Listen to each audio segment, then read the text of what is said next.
네, 안녕하세요. 이동진의 빨간 책방입니다. 우리가 매혹된 사상들이라는 이 안광복 씨가 쓴 책을 지금부터 저희가 다루게 됩니다. 이 책에서는 인류의 어떤 고비고비마다 굉장히 큰 영향을 미쳤던 32가지 사상을 다루고 있습니다. 예를 들어서 공화주의, 계몽주의, 민주주의, 보수주의 같은 것들, 제국주의, 민족주의, 파시즘 같은 것들, 혹은 이제 문화예술에서 낭만주의나 니힐리즘이나 실존주의, 구조주의 같은 이런 것들인데, 사실은 이런 것들에 대해서 굉장히 많이 이야기를 들어보시기도 하고 실제로 여러분들이 어느 정도 알고 계시지 않습니까? 근데 그럼에도 불구하고 갑자기 예를 들면 구조주의에 대해서 한번 설명해 보세요라고 얘기한다면 얘기하기가 굉장히 어렵습니다. 그냥 구조주의, 소시르 이렇게 얘기하다가 이제 머리가 막힌다든지 이런 경우들이 굉장히 많고요. 그래서 사실은 오늘 이 책의 어떤 장점이기도 하고 이 책을 다루면서 저희 핵심은 뭔가 하면 그렇게 우리가 어느 정도는 알고 있지만 그것을 체계적으로 알고 있지 못한 각각의 이념들에 대해서 그야말로 간략한 큰 그림들을 계속 그려나가는 것입니다. 그게 이 책의 목적이기도 하고 그 다음에 오늘 이 빨간 책방의 목적이기도 하겠죠. 이 책을 쓴 안광복 씨는 철학 박사이시고요. 또 철학 교사로 재직하면서 다양한 대중들을 위한 철학책들을 쓰신 분입니다. 예를 들어서 철학 역사를 만나다, 처음 읽는 서양 철학사, 17살의 인생론, 철학자의 설득법 이런 책들인데 굉장히 쉽게 쓰세요. 그래서 아마도 읽으시는 분들 그런 데서 이제 진입장벽 같은 것을 거의 느끼지 않을 방식으로 대중적인 방식으로 서술하고 있는 그런 책들을 쓰고 있죠. 이 책을 다 읽어본 독자로서 이제 여러분께 권해드리고 싶어서 당연히 이 책을 선택을 했고요. 장점을 먼저 이야기를 드린다면 큰 그림을 그리게 해줍니다. 우리가 단편적으로만 알고 정확히 알지 못했던 그런 인류의 각가지 이념들에 대해서 명확하게 그림을 그리게 해준다라는 것이고, 특히 이제 제가 굉장히 좋다고 생각하는 것은 뭔가 하면 그 사상 자체를 설명하기도 하지만 그 사상이 배태가 되었던 이제 역사 속에서의 어떤 그 의미라든지 혹은 다른 사상들과의 어떤 관계라든지 이런 것들을 이 책이 굉장히 잘 묘사를 하고 있어요. 그런 면에서 이제 흐름이라는 측면에서도 사상으로 본 약간 사적인 접근, 그러니까 역사적인 접근을 하고 있는 책이기도 합니다. 그리고 이제 무척이나 폭이 넓습니다. 어떻게 생각하면 책이 한 300페이지가 좀 넘는 책인데 32개의 사상을 다룬다는 얘기는 하나당 10페이지밖에 안 다룬다는 얘기잖아요.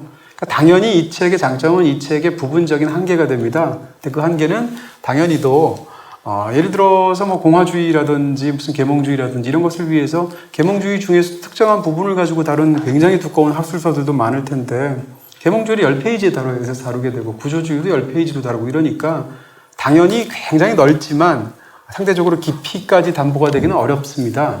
그런 의미에서 이 책을 보시고 나서 혹은 오늘 방송을 듣고 나서 이 이념들에 대해서 큰 그림을 그리시고 그 다음에 대략 이 사상계의 좌표평면이 이렇게 되는구나, 계몽주의는 여기 있구나, 낭만주의는 여기 있구나 이렇게 생각을 그리신 다음에 본격적으로 만약에 끌리시는 방식으로 독서를 확장하시면 좋지 않을까? 그런 어떤 말하자면 사상의 세계로 들어가는 일종의 서문 같은 혹은 지도 같은 역할을 하는 책이 아닐까 개인적으로 그렇게 생각이 들기도 합니다. 이 책은 모두 32개의 사상을 다루는데 이 32개의 사상을 다 하려면 저희가 10회를 잡아도 모자라요. 그래서 이 중에서도 더 관심 있고 더 중요하고 더 말씀드리기 쉬운 그런 방식으로 첫 번째 말씀드릴 것은 바로 낭만주의입니다.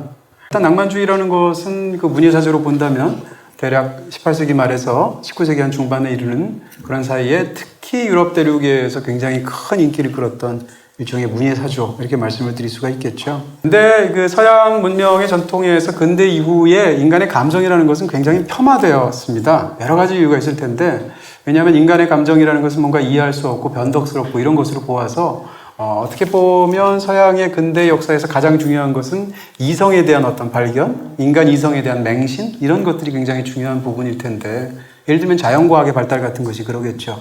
그러다 보니까 상대적으로 인간의 감정을 굉장히 폄하하면서 억누르려는 그런 수많은 어떤 부분들이 있었을 텐데 낭만주의는 그런 것에 대한 반발로 시작된 문예사조다 이렇게 생각하시면 좋을 것 같고요. 낭만주의에서 가장 주목하고 있는 것은 인간의 진실적인 부분은 사실은 감정에 있다라는 것이고 그런 측면에서 본다면 이 감정을 복권시킨 최초의 문예사조다 이렇게 말씀드릴 수가 있습니다. 낭만주의 대표적인 시인으로 영국 시인들을 떠올리게 되는데 쉘리라든지 바이런 같은 사람들인데 그 사람들이 쓴 것은 시도 그렇지만 사실 그 사람들의 삶 자체도 그렇지 않습니까?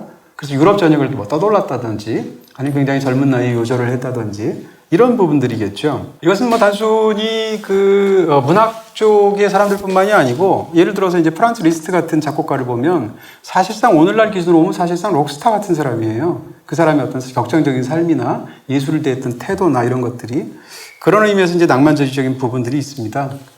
근데 저는 이제 낭만주의 예술가 하면 사실은 가장 먼저 떠오르는 것이 뭐 상대적으로 많이 알려져 있지는 않지만 토머스 체터튼이라는 영국 시인입니다.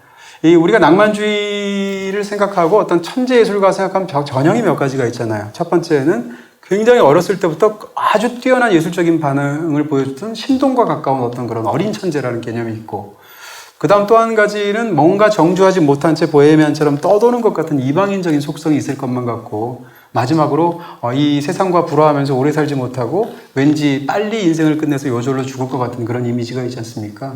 거기에 가장 잘 맞는 사람이 바로 영국 시인이 토머스 체터튼이에요. 토머스 체터튼은 어렸을 때부터 이 시작 능력이 굉장했던 사람입니다. 그래서 시작을 했는데 12살 때 시를 썼는데, 당시에 일반 영국에서 쓰는 그 영어로 쓴 것이 아니라 의고체로 썼어요. 그러니까 수백 년 전에 그 고어체로 시를 쓰기 시작했던 시인이에요, 12살 때. 그리고 진짜 굉장히 대담하게도 자기의 시를 어딘가로 보낼 때 이게 사실은 내 시가 아니라 자기가 어디 중세에서 발견한 시다 라고 거짓말을 해서 중세의 기성 시인이 수백 년 전에 쓴 시인 것처럼 위장을 해서 보낼 정도로 그렇게 자신만만한 행동을 하기도 했었어요. 그럴 정도로 12살 때부터 그 시에 대한 능력이 굉장했던 천재라는 얘기죠. 근데 이 사람은 어느 정도 나이가 들고 나서, 그래봤자 10대 시절이지만 런던으로 이주를 하게 됩니다. 런던은 이주라니까 타향이고, 또 19세기, 18세기 이때의 그 런던은 굉장히 척박한 환경이었잖아요. 거기서 머물면서 이제 시를 적극적으로 쓰게 되는데, 그러니까 아까 말씀드린 것 같은 이 방랑하는 어떤 그런 보헤미안적인 정주하지 않는 그런 이미지를 또 갖고 있는 거죠. 근데 이제 런던에서 굉장히 공핍했던 사람이고, 그러다 결과적으로는 스스로 목숨을 끊게 됩니다. 근데 목숨을 끊었던 나이가 17살이거든요. 그러니까 어떻게 보면 이 사람 우리가 생각했던 어린 천재, 그 다음에 이방인으로서 떠도는 삶, 그 다음에 스스로 요절로 끝난 비극적인 최후, 뭐 이런 것들의 가장 그 전형처럼 들어맞는 그런 어떤 예술가상이 아닌가라는 생각을 하게 되죠. 어떤 하나의 이제 우리가 문예사조라는 것이 있다고 할 때, 그 문예사조는 그냥 갑자기 갑툭튀해서 튀어나오는 것이 아니라 대부분의 경우에는 반드시 이전의 지배적인 문예사조에 대한 반작용으로 항상 그 반대 것들이 나옵니다.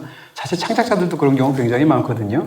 이전에 예를 들면 이 영화에서 액션을 진짜 완전히 해봤다, 끝까지 카체이스를 해봤다라고 하면 그 다음 작품에서 카체이스를 또 할 리가 없잖아요. 그럼 또 다른 것으로 넘어가게 되고, 청각적인 부분에 집중하면 그 다음 시각적인 부분에 집중한다든지, 많은 훌륭한 감독들이 그런 방식으로 창작 활동을 하죠. 문예사조라는 것도 사실은 마찬가지 측면이 있을 텐데요. 말하자면 낭만주의라는 것은 합리주의를 그 어떤 그 사상적인 바탕으로 깔고 있는 신고전주의에 대한 반동이다, 이렇게 일단 말씀드릴 수 있습니다. 그 얘기를 하려면 일단 신고전주의에 대해서 먼저 말씀을 드려야 될 것 같은데, 서양의 근대 역사에서 가장 큰 영향을 미친 것들, 여러 가지 것들이 있겠습니다만 과학혁명 얘기를 안 할 수가 없지 않습니까? 17세기에 이제 과학혁명이라고 일컫는 어떤 거대한 움직임이 있었죠. 예를 들어서 뭐 뉴턴이라든지 갈릴레이 같은 그런 물리학자들이겠죠. 근데 이런 사람들에 의해서 인간의 이성이 이전에 몰랐던 자연에 대한 어떤 굉장히 많은 지식들을 알게 됩니다. 그때는 이제 과학이라는 말을 안 쓰고 자연 철학이라는 말을 쓰기도 했었죠. 근데 그 영향선상에서 인간이 이전에 몰랐던, 단순히 종교에 의존해서 뭐 막연하게 알거나 잘못 알거나 혹은 은유적으로 알았던 것에 대해서 세계의 실체들을 팔고 들어가는 어떤 상황이 되니까 지식인들 사이에서, 예술가들 사이에서 이성에 대한 굉장한 신뢰가 생기게 되죠. 그리고 우리는 이성을 갖고 있는 우리 인간 존재라는 건 정말 대단하다라는 생각을 하게 되는 거잖아요. 그런 연장선상에서 18세기에 산업혁명까지 생기게 되고, 그리고 또 18세기가 된 이후에 정말 미중위의 대사건이 생기지 않습니까? 그것이 바로 프랑스 대혁명입니다. 프랑스 대혁명은 어떻게 보면 인간의 이성을 숭배하다시피 해서 그것을 이렇게 사람들에게 자각시키기 위해서 사용했던 계몽주의에 가장 큰 영향을 받은 세계사적인 사건이라고 말씀드릴 수 있고요. 그랬을 때 이런 연장선상에서 결국 예술도 영향을 받게 됩니다. 그 회화의 전통에서 본다면 뭐 앵그르 같은 사람이라든지 다비드 같은 사람들을 신고전주의라고 말을 하잖아요. 신고전주의 그림을 보면 정말 여백도 없는 것 같고 잉여가 없는 것 같고 정말 질서정연하고 조화롭고 이런 어떤 것들이죠. 그러니까 그 예술의 기본적으로는 어떤 이성주의, 이성에 대한 어떤 신뢰 같은 것들이 깔려있는 그런 예술이라고 말씀드릴 수가 있어요. 근데 우리가 이걸 지금 신고전주의라고 말을 했지 않습니까? 그럼 고전은 뭐냐라는 건데, 이때 서양에서 고전이라는 건 기본적으로 서양 문명의 근간이 되었던 그리스와 로마의 문화를 뜻하게 됩니다. 그러니까 그리스와 문화에 관해서 그리스와 로마의 문화들을 회화해서 예를 들면 적극적으로 그린다든지 이런 부분들인 거죠. 근데 이렇게 인류는 끝없이 발전할 줄로만 알았던 그런 이성이, 그 이성이 세계사적인 사건으로 터져나온 것이 프랑스 대혁명인데, 프랑스 대혁명은 음도 있고 양도 있지 않습니까? 그림자라고 말 수 있는 거라면 결과적으로는 굉장히 잔인했던 어떤 부분들이 있잖아요. 수많은 사람들이 죽게 되고 피비린내 나는 어떤 그런 공포 정치가 있게 되는데, 그리고 또 이제 프랑스 혁명 이후에 19세기로 넘어오면 자본주의가 급속도로 발달하지만 급속도로 발달하는데 정작 자본주의에서 가장 큰 역할을 하는 노동자들의 처지는 너무나 비참한 현실을 노리게 되죠. 찰스 디킨스 같은 사람의 소설을 보면 그런 걸 잘 알 수가 있죠. 그런 상황에서 그 전까지는 인간의 이성만 따라가면 정말 천국이 올 거라고 생각했는데 그렇지 않다라고 생각하는 어떤 경향들이 나타나게 됐고, 그래서 이제 계몽주의나 고전주의에 대한 반발로 낭만주의라는 것이 생겨나게 됩니다. 그러면서 논리로 설명할 수 없는 인간의 이성으로 이거다라고 말할 수 없는 감정이야말로 진짜 인간 삶의 진실이 아닌가, 진리가 아닌가, 이런 견해를 갖게 되는 거죠. 우리말로는 이제 낭만주의라고 이제 하는데, 이렇게 번역한 건 이제 일본이고요. 근대 일본이었고요. 이게 영어로는 이제 로맨티시즘이지 않습니까? 로맨티시즘이라는 말에서 로망이라는 말, 그러니까 로망스라는 말은 기본적으로 언어적인 개념인데, 이 유럽의 언어들을 보면 중세 이후에 완전히 지배적인 어떤 지위를 차지하고 있는 권력자들의 언어가 있다면 그것은 라틴어잖아요. 그래서 예를 들면 미사를 볼 때 혹은 궁정에서 사용할 때 이럴 때도 라틴어가 압도적인 지위를 차지했지 않습니까? 영국 같은 경우에서는 예를 들면 중세 시대 이럴 때 영국 사람들이 가장 숭상했던 언어가 영어일 것 같지만 사실 영어가 영국에서 랭킹 3위였다는 거죠. 가장 중요한 언어는 라틴어고 그 다음 프랑스어고 세 번째로 영어가 하류층의 언어 취급을 받았다는 거예요. 그런 상황인데 어쨌건 유럽에서 이 라틴어가 갖고 있는 압도적인 지위가 있었는데, 라틴어는 일반 민중들이 잘 모르지 않습니까? 그래서 일반 민중들이 사용하는 언어들이 있죠. 그러니까 유럽에서 사용했던 라틴어를 제외한 기타 언어들을 로망스라고 불렀습니다. 대표적으로 프랑스어, 스페인어 이런 것들이죠. 근데 라틴어로는 아까 말씀드린 것처럼 무슨 철학을 한다든지 혹은 미사 집전을 한다든지 이런 종교 언어로 사용을 했는데, 로망스 언어로 다뤘던 그 내용들은 뭐냐? 예를 들면 기사들의 영웅담이라든지 혹은 귀부인과 기사의 어떤 사랑담이라든지 이런 것들이었던 거예요. 우리가 요즘 로맨스라는 말을 쓰잖아요. 로맨스가 바로 로망스고, 로맨스 소설 하면 우리가 사랑을 다루는 소설이라고 생각하죠. 그 이유는 로망스어로 쓰여졌던 이야기들의 상당수가 사랑 이야기였기 때문입니다. 그래서 우리가 지금 로맨스란 말을 쓰고 있는 것이고요. 근데 이제 흥미로운 것은 왜 하필이면 이 로맨티시즘이라고 말하는 낭만주의는 상대적으로 유럽의 나라들 중에서 영국도 아니고 프랑스도 아니고 주로 독일에서 발달했습니다. 왜 그랬을까? 18세기 말에서 19세기 초중반에 독일과 프랑스는 이 국력에서 상대가 안 되는 나라였어요. 프랑스가 압도적으로 우위를 차지하고 있는 나라였고, 독일은 심지어는 수십 개, 수백 개의 작은 나라들로 쪼개져 있었단 말입니다. 통일도 되지 않았던 상황이죠. 그런 상황에서 지금 독일에 살았던 많은 지식이나 예술가들은 이 프랑스 대혁명을 보면서 굉장히 큰 충격을 받아요. 좋은 의미에서. 그래서 예를 들면 그 프랑스 혁명의 어떤 수혜자로 보였던, 물론 나중에는 황제 자리에 오르게 되지만, 그러면서 이 프랑스의 이념의 자유라든지 평등에 관한 이념을 유럽 전역으로 퍼뜨린다라고 믿어지는 나폴레옹이 전쟁을 시작했을 때 프랑스하고 독일의 작은 나라들하고 싸우는데 이 지식인들은 프랑스 편을 들었어요. 왜냐하면 인간의 이성이 확산되는 과정이라고 긍정적으로 봤던 거죠.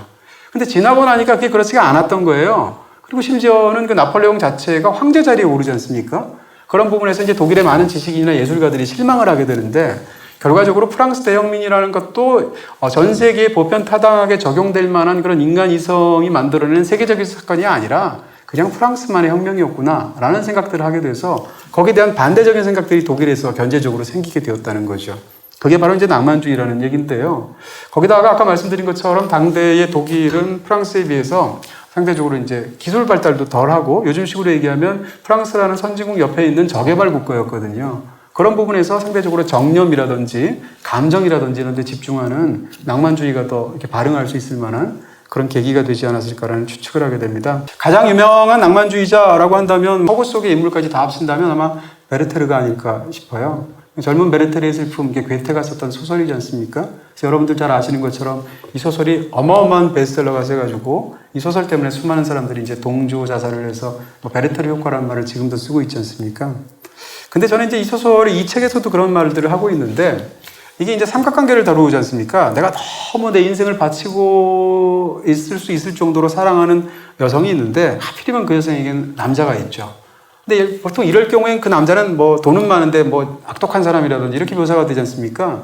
근데 베르테르가 너무 좋아하는 로테라는 여성에게 있는 약혼자는 굉장히 균형 잡히고 안정적인 사람입니다. 합리적인 사람이고 예의도 바르고 이게 이제 바로 알베르트라는 사람인데 베르테르는 요즘 기준으로 본다면 좀 심하게 말하면 경계성 인격장애를 앓고 있다고 말할 수도 있어요. 지나치게 격정에 휩쓸리고 로테를 포기해가지고 이제 공무원 시험을 쳐가지고 공무원이 된 건데 공무원이 된 상황에서도 그것을 다시 못 잊고 다시 때려치고 그녀에게 가고 그러면서 수많은 일들 벌이다가 결국은 권총 자살을 하지 않습니까? 권총도 누구 거냐? 알베르트 거를 빌려서 자살을 하거든요. 근데 저는 이게 어떤 느낌처럼 드냐면 이것 자체가 낭만주의와 고전주의의 관계를 보여주는 것 같아요. 계몽주의에. 말하자면 알베르트는 이성을 숭상하는 어떤 계몽주의적인 전통을 체화한 인물처럼 보이고 반면에 거기에 대한 반발로 이 베르테르는 낭만주의를 체화한 인물처럼 보이죠. 근데 낭만주의는 결국 고전주의의 총을 빌어서 자살해서 죽는 거거든요. 그런 부분에서 이 양자의 관계가 괴테가 그런 의도를 갖고 소설을 쓰지는 않았겠습니다만 이런 어떤 흐름 같은 걸 보여주는 게 아닌가라는 생각까지 들게 되는 거예요. 어쨌건 이제 낭만주의를 보다 보면 우리가 이제 그런 소설이든 무엇이든 보면 굉장히 마음이 끌어오르죠. 왜냐하면 끌어오는 방식으로 소설이 창작되었고 실제로 감정을 담아내는 게 제일 중요했으니까. 근데 이제 우리가 그런 얘기 속에서 주인공들을 지금 기준에서 보면 굉장히 이상합니다. 줄리엣이 몇 살이었냐? 14살이었거든요. 14살을 우리 식으로 얘기하면 정확하게 중2병 나이입니다. 만으로 따지게 되니까 그쪽에서는. 그 다음에 뭐 우리가 이제 춘향과 이도령 얘기하는데 춘향이 몇 살이었냐? 16살입니다. 요즘 식으로 얘기하면 정말 머리에 피도 안 마르신 분들이지 않습니까? 그럼에도 불구하고 그들의 사랑이 인류에 의해서 굉장히 격정적이고 낭만적이고 멋진 사랑으로 예찬되는 거잖아요. 기본적으로 낭만주의는 이런 속성을 가지고 있다. 이제 좀 정리를 한다면 낭만주의는 기본적으로 이제 법칙과 형식에 얽매이지 않는 어떤 뭐 인간의 감정에 대해서 굉장히 강력한 표현들을 이런 예술 작품들을 통해서 드러내는 것이라고 할 수 있고요. 굳이 얘기하면 이제 주지주의보다는 주정주의에 가깝겠죠. 인간의 감정에 관한 부분들이니까. 그리고 이제 상대적으로 쾌락주의적인 측면들도 있고, 그리고 또 범신론적인 측면들도 있게 되겠죠. 이런 그 낭만주의는 단순히 이제 문예사조일 뿐만 아니라 정치 사상하고 연결을 해보면 민족주의하고도 사실은 관련이 있습니다. 예를 들면 인간의 이성을 신봉하는 입장에서는 민족이라는 개념을 이해하기가 어려워요. 왜냐하면 민족이라는 것은 결국은 그 저마다 민족들이 처한 특수한 상황과 역사와 전통 속에서 그 민족의 고유한 정체성은 따로 있다라는 게 민족주의지 않습니까? 근데 이성이라는 것은 이성은 보편 타당해야 되거든요. 1m에 대한 정의는 독일에 가도 똑같고 프랑스에 가도 똑같고 영국에 가도 똑같아야 되거든요. 그러니까 이성이라는 것이 보편 타당한 어떤 원리를 숭상한다는 측면에서 본다면 민족주의랑 상반되는 개념인 거죠. 민족주의랑 잘 맞는 어떤 그런 그 부분이 있다면 아까 말씀드린 것처럼 낭만주의인 것입니다. 왜냐하면 낭만주의라는 것은 기본적으로 감정은 다 다르지 않습니까? 똑같이 사랑을 느껴도 베르테르처럼 하는 사람도 있고 이제 알베르트 같은 사람도 있는 거고 사람마다 다 다른 거죠. 구체적으로. 민족도 마찬가지여서 이 민족주의자들이 이제 언어에 관한 개념들을 얘기할 때 인간의 사고는 기본적으로 언어에서 직접적인 영향을 받지 않습니까? 그렇게 말할 때 프랑스어로 말하는 사람과 독일어로 말하는 사람들이 사고를 굴려가는 구조가 같을 수가 없다라는 입장을 갖고 있는 거고 그러니까 다른 언어를 쓰고 다른 역사를 가지고 다른 문화적인 토양 속에서 살아왔던 사람들의 집단을 하나로 묶을 수 있는 민족주의라는 개념은 어떻게 보면 반이성적인 부분들이 있는 것이죠. 그런 면에서 정치 사상하고도 연결되는 부분이 있다라는 것입니다.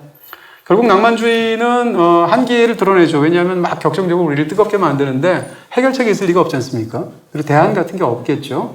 그러기에 대해서 한계를 느끼고 나온 다시 말하면 고전주의에 대한 역작용으로 나온 게 낭만주의라면 낭만주의에 대한 역장으로 후대에 나오게 된 것이 바로 리얼리즘입니다.